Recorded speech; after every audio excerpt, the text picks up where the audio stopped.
Good afternoon. I'm Brian Reagan. This is Tyler Kelly. And welcome you to our midday meditation on the book of Job. Today we're in Job chapter 16, verses 1 through 5. Tyler? Then Job answered and said, I have heard many such things. Miserable comforters are you all. Shall words of wind have an end, or what provokes you that you answer? I also could speak as you do, if your soul were in my soul's place. I could heap words against you and shake my head at you, but I would strengthen you with my mouth, and the comfort of my lips would relieve your grief. All right. So, he was called a windbag full of hot air back in chapter 15 by Eliphaz. Right. And now he answers back and says, I'm not the windbag, you're the windbags. And, and he said, what provokes you that you keep on talking? Translation? That's the nice Hebrew way of saying, would you just shut up? Just for 5 minutes, shut up. Right? So, no, Job wasn't. No, that's what he's saying. Miserable comforters are you all. Yeah, I mean, that kind of miserable comforters. I could speak just as meanly as you could, but and I would shake my head at you. But verse 5 he says, But I could encourage you with my mouth, and the solace of my lips would assuage your pain. He said, I could be like you if you were in my situation, but I know I wouldn't. You guys are terrible. All right? All right, so then go on ahead and skip down 18, 1 through 4, Tyler. Then Bildad the Shuhite answered and said, How long till you put an end to words? Gain understanding, and afterward we will speak. Why are we counted as beasts and regarded as stupid in your sight? You who tear yourself in anger, shall the earth be forsaken for you, or shall the rock be removed from its place? All right. Translation. You think we should shut up? You should shut up. How long are you going to keep trying to say you're not wicked and evil? Job, you should shut up and quit pretending you're not the bad guy here. You shut up. No, you shut up. No, you shut up. And then go on ahead and catch 17 through 21, Tyler.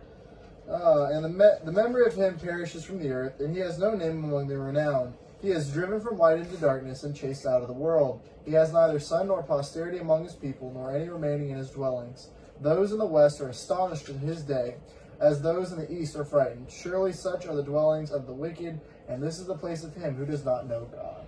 Translation. All your kids are dead, your businesses are in ruins. Therefore, that's proof that you're the bad guy.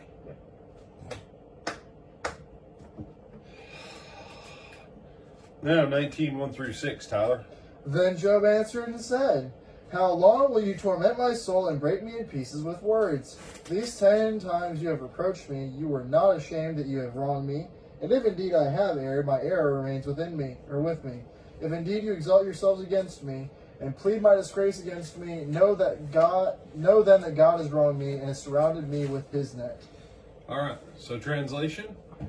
Job here is saying, you know what? Even if I am in the wrong, even if I am the bad guy, then fine, you know what? I've got God's punishment on me. Fair enough.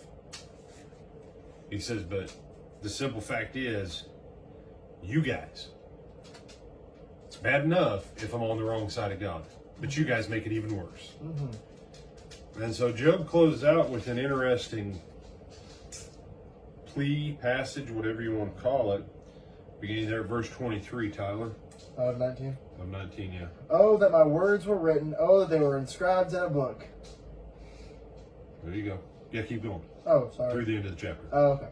That they were engraved on a rock with an iron pen and lead forever. For I know that my Redeemer lives, and that he shall stand at last on the earth. And after my skin is destroyed, this I know, that in my flesh I shall see God, whom I shall see for myself, and my eyes shall behold, and not another.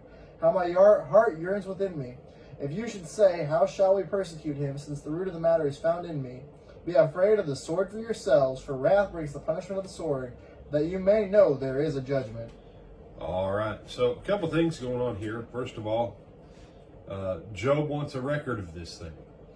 And interestingly enough, He gets it. it will be done. Most likely, as I've said before, I think Moses is probably one who wrote this. Everybody goes, Genesis is the first book. Yes, chronologically, Genesis is the first book. But I think Job may have been the actual first book penned by Moses. Penned for a people who were in a time of suffering and complaining. Okay? And so, but he says what? I know that my Redeemer lives. Even after my skin, even after my body has decayed and nothing is left, I know that I shall see him in a physical form. Oddly enough, Job understood the concept of the resurrection, something that most other people did not understand. And until the Christian era, most of the world did not believe that there was anything after this life. So the fact that Job flat says there will be a resurrection of bodies, and that's how I'm going to see God with my own eyes. I'm going to see my Redeemer. And then he warns them. He says, you know what? If this judgment is against me because I've deserved it, y'all need to watch out. Because the way you've condemned is the way you're going to be condemned. And that's kind of what he's saying there. And this is one of those, Jesus says, judge, judge not lest you be judged, for the same measure with which you judge is the same measure by which you will be judged. Right? How you dish it out on others, how you're going to dish it out on yourself. Well, here's an easy thing in life. Tyler, if people hate your guts because you're always going around judging them, and so therefore they hate your guts and they're always judging you and condemning you to other people, what do you need to do to stop that? Stop judging everybody else. Okay.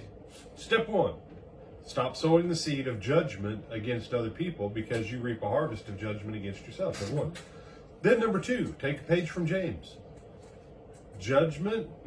Mercy rejoices against judgment. Sow the seed of mercy. Go around, just randomly start forgiving everything. Say, no, I can't do that. That's what Job's trying to drive home here. You guys have hammered out some pretty hard judgment against me. You do not understand just as hard a judgment is going to come back against y'all and then some. And the end of the book bears that out. And God, in a couple sentences, you were wrong, Job was right. If you ever hope to be right with me, you better go beg Job. So that doesn't sound very condemning. Yeah, there's a difference when three guys are trying to get one guy to admit he's wrong versus when God speaks from heaven and says, if Job doesn't intercede on your behalf, you got nothing with me. Yeah, that's pretty hard. God doesn't need all those words. You're wrong. Job's right. If he doesn't intercede for you, no one will. You better go beg him.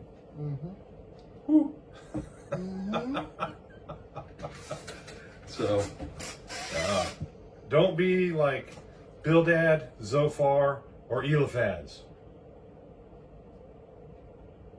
Be like Job. And talk a little bit less even.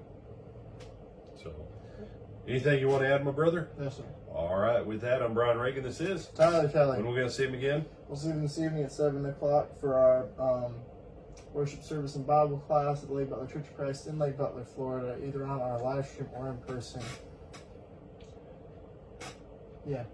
Come with us for our series on the Psalms, hosted by our deacon, Brother Greg Edwards. Till then.